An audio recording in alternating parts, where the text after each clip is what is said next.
The US-Iran war has entered its 7th day, and the fighting is spreading across the wider Middle East. Over the weekend, the United States and Israel carried out coordinated military strikes against Iran. The attacks targeted senior figures in the Iranian leadership, including the country's supreme leader, who had ruled Iran for 37 years and commanded security forces that killed thousands of anti-government protesters. Only weeks earlier, during the largest unrest since the revolution.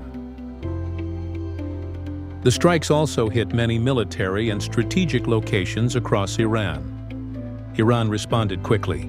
It launched missiles and drones toward Israel and several countries in the region. Bombardments have continued across multiple Iranian cities, while Tehran has carried out retaliatory attacks throughout the Middle East.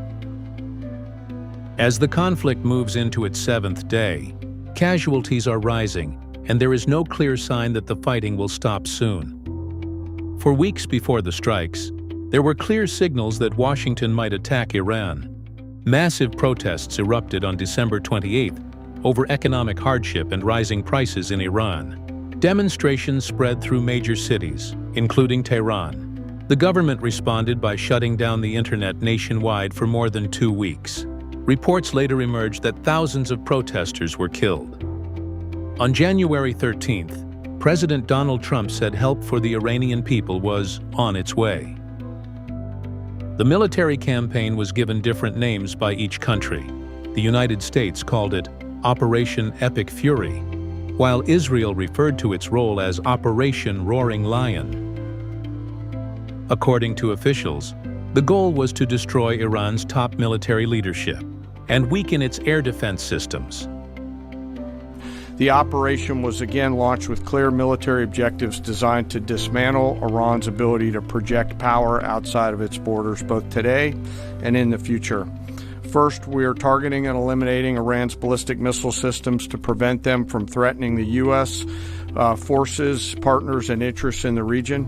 Second, we are destroying the Iranian Navy, degrading its capacity, capability, and ability to conduct operations, not just in the Central Command AOR, but as the Secretary showed in the video, around the world. Third, we're ensuring Iran cannot rapidly rebuild or reconstitute its combat capability or combat power, and those phases will begin as the campaign continues. General Dan Kane explained that the operation involved a massive coordinated assault. More than 100 aircraft launched from land bases, sea-based fighters, tankers, airborne early warning aircraft, electronic attack bombers, and unmanned platforms, he said. The forces moved together in a single synchronized wave.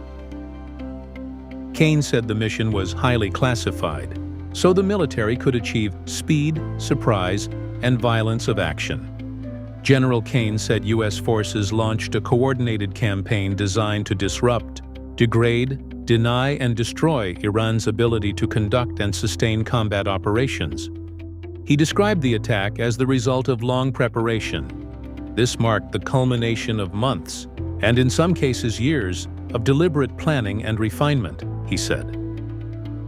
The operation included precision strikes against military infrastructure, extensive intelligence gathering, and close coordination between forces operating across vast distances.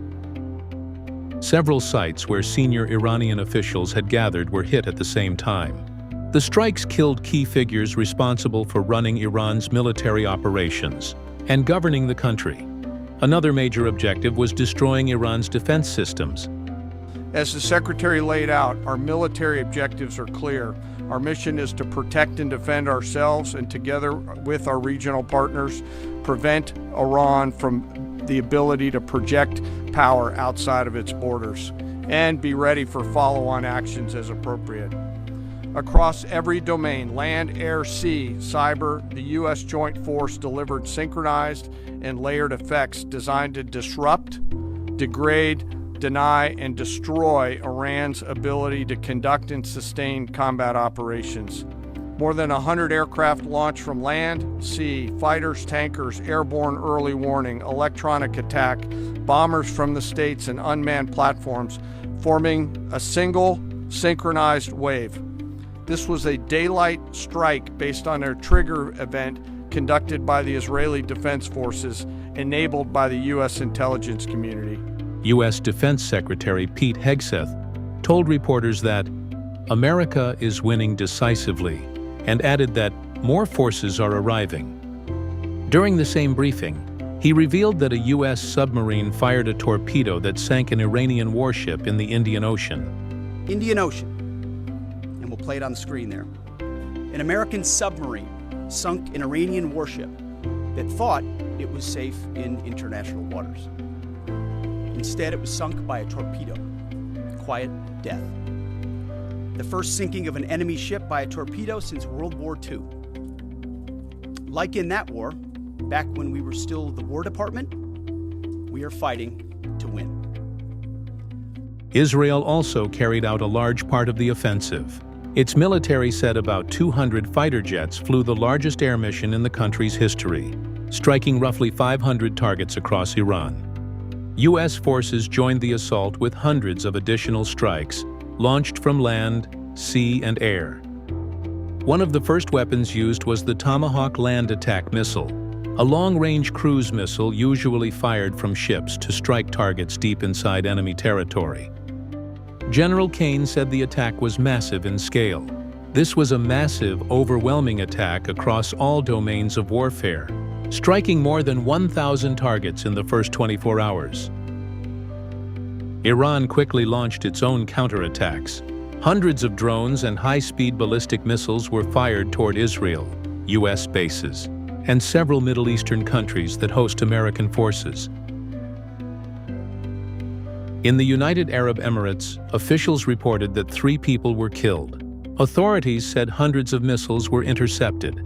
Few fell into the sea, and 1 missile landed on UAE territory. They also said many Iranian drones were intercepted, while few crashed inside the country.